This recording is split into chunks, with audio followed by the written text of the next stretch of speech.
du Netflix. Qui veut du Netflix? 7 buts dans un match, un dimanche après-midi, en Ligue 1, plus la valise de 5 buts, la Manita que Nantes a mis à Guingamp. Franchement, le Netflix, c'est parti. Salut à tous, footeuses et footeux de la famille, c'est Thomas. Fin du match entre la SSE et le SCO d'Angers. Pour ce match de l'après-midi de la Ligue 1 conforme à Bovalpa, et j'ai n'importe ce parce que des des meubles qui 4 buts à 3. Truc de taré, franchement. Un but de Diony, un but de l'ami Debuchy, un but de Vincent Manceau, un CSC, un cadeau, un but de Amouma, de ouf, c'est contré par Thomas quand même, contre un but de Pavlovic, Tay et l'ami Baoken, 4 buts à 3. Les Stéphanois, mine de rien, qui sont 5e avec 20 points, qui ont eu chaud, hein, et les Angevins qui sont 15e avec 12 points.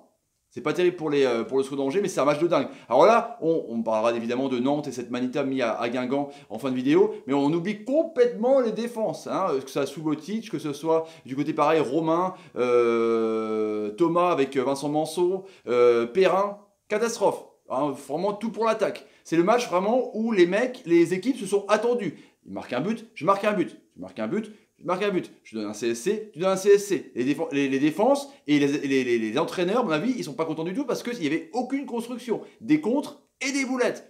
Parce que dès le début du match, bon, Saint-Etienne a la possession de balle comme à la fin, hein, 67-33, 574 passes quand même pour les amis Stéphanois, 344 pour les Angevins, qui restent derrière, qui restent bien en bloc pour partir en contre avec Tay et Baoken et Check-and-Dog qui est bien en rôle de pivot, qui est assez énorme, qui donne justement cette frappe sur la barre pour le 2-2 avant la mi-temps.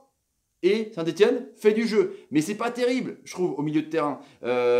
Ça régule pas de ouf, quoi. Il y a un truc qui manque à Saint-Etienne, c'est ce côté individualiste qu'ils ont trop par rapport au collectif. Kazri, par rapport à Cabella, par rapport à Diony. Ils n'arrivent pas à marcher ensemble. Bon, là, ça marchait vraiment ce match-là, mais c'était vraiment un match de dingue, quoi. Ça a commencé justement avec une première action, avec donc justement en contre avec Tay pour Ndoye qui met à contribution, enfin un petit peu l'ami Ruffier qui a été très bon, qui a fait 2 gros arrêts de ouf, qui est pour quelque chose dans ces 3 points. À ce moment, Kazri a pris une petite semelle, mais juste avant, il donne un super ballon pour Nordin, qui est très très bon aussi, je trouve, en attaque. Et du coup, bah, c'est un bel arrêt de Butel. Les 20 premières minutes sont vraiment à l'avantage des Stéphanois, on a dit, mais on va dire que Angers se rencontre. Et sur le premier corner d'Angers, comme ils savent faire, coup de pied arrêté, Subotic se fait bouffer au duel avec l'ami Pavlovic, Harim.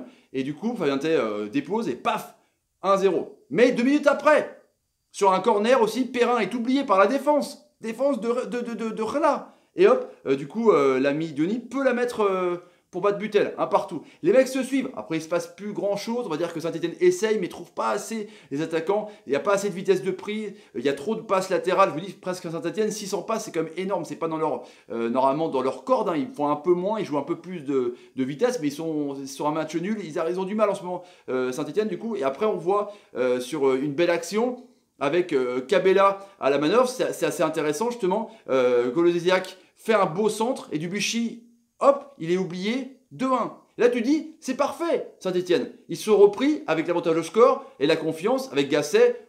Dans le vestiaire, ça va un peu gueuler, on va dire, voilà, on mène 2-1, on reprend un peu, on reprend le pied sur le ballon et on essaie de jouer vraiment de façon plus intelligente.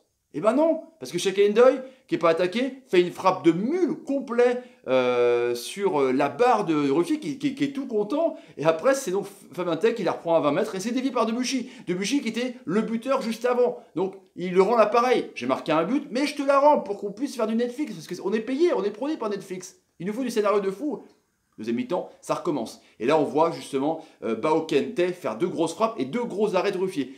Angers finit bien la première mi-temps, ils reviennent vraiment en deuxième mi-temps. Ensuite, Baoken, qui est bien lancé dans la défense, gagne le duel de Subotic. Deuxième fois, franchement, il était vraiment aux abonnés absents. On va parler des défenses à la fin. Et du coup, il trompe Ruffier, 3-2. Tu dis que là, Angers, il repasse devant comme en premier.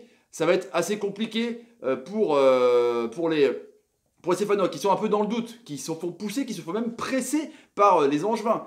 Ils souffrent de ouf, la défense n'est pas rassurante de taré. Même les latéraux qui montent vraiment pour compenser et pour apporter des centres, parce qu'il y a quand même 18 tirs stéphanois contre 10 pour Angers, ils ne redescendent pas. Du coup, Perrin et Subotic au milieu de terrain sont vraiment laissés tout seuls. C'est quand même compliqué de vraiment s'en sortir. Et après, du coup, il y a Vincent Manceau qui offre il offre le cadeau avec un contrôle poitrine qui trompe son gardien. C'était vraiment sur un centre fort de Cabella. C'était vraiment le cadeau. Mais pour rendre, par rapport à Debuchy, tu t'es dit, non, 3-2.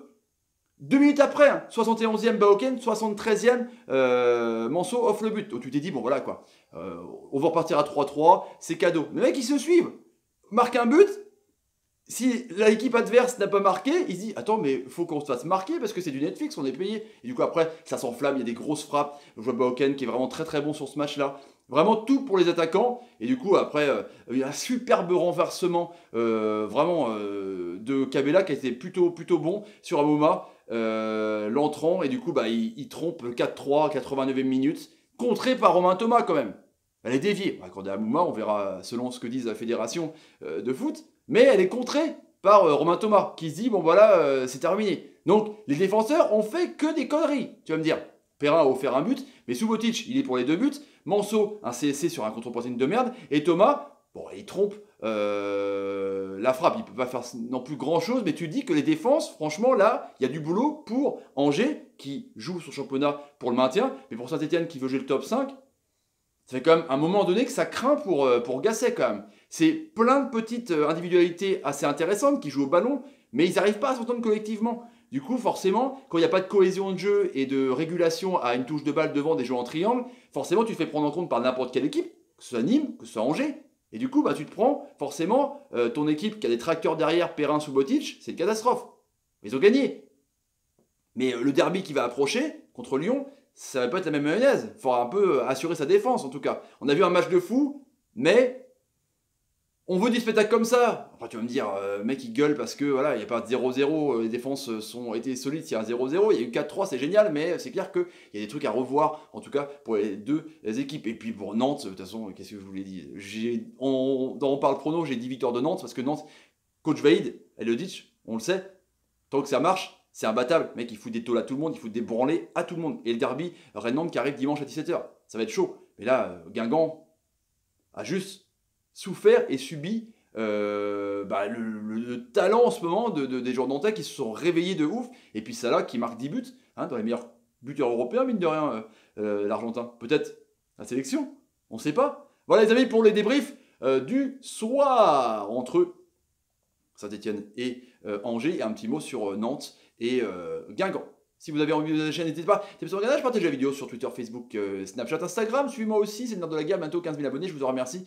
Mettez des commentaires sur comment vous pensez un peu la prestation stéphanoise, angevine. Et pourquoi pas un mot sur Nantes aussi. Et sur Guingamp qui va vraiment de plus en plus mal avec 7 points, lanterne rouge. Et mettez des pouces quand l'ami Rémi Cabella fait une bonne passe. Merci Rémi, t'es un génie. Bah ouais, carrément. Ou Fematé. Merci Fematé, un génie. Bah ouais, carrément. Allez, salut Jamie, tout à l'heure pour Montpellier OM. On espère qu'il y aura du Netflix, parce que là, on s'endort pas. 12 buts, c'est continu. Allez, salut.